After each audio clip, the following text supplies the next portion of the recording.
What's up, world? I got a quick word, and it's about God's love. I mean, if you just think about the love of God, it'll blow your mind. It'll blow your mind.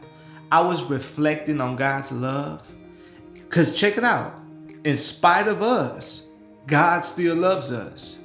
So I was just thinking about all my sins, all the people I hurt, all my failures, all the shortcomings. And I was like, wow, God still loved me. He still gave me mercy every morning.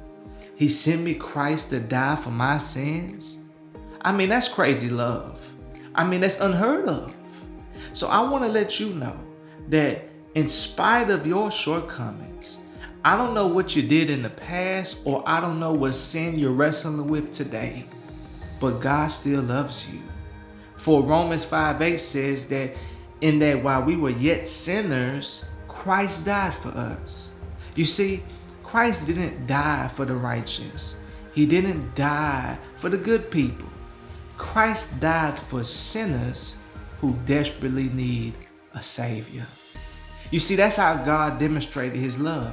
He says, I love you that much that it has nothing to do with your performance. It don't have nothing to do with who you are. I love you because God is love. You see, the devil will try to keep you away from God and tell you, look, you messed up too bad. The devil will try to say, look, you went so far left that you can never be right with God. But that is a lie. That is his deception. You see, the Father has his arms open wide, and he wants us to come closer to him. Let me give you an example.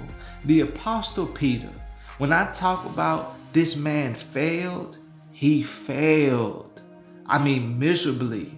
You know, Peter, one of the 12 who used to hang out with Jesus. Yeah, him.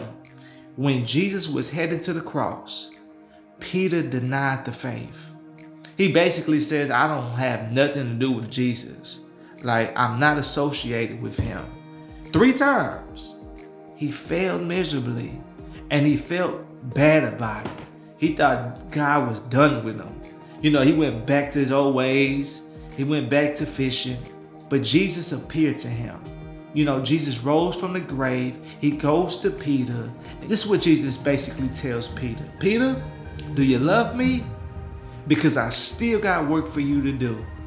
And isn't that good news? That in spite of Peter's failures, in spite of his shortcomings, in spite of his sins, Jesus' love never wavered. He loved them still, and he still had work for him to do.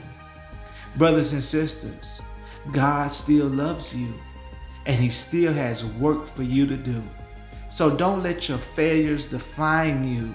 Let the love of God draw you closer to him so that you can be encouraged and you can do the work that he has called you to do. I hope you was encouraged. Go ahead and encourage somebody else, because the bottom line is God is not done with you.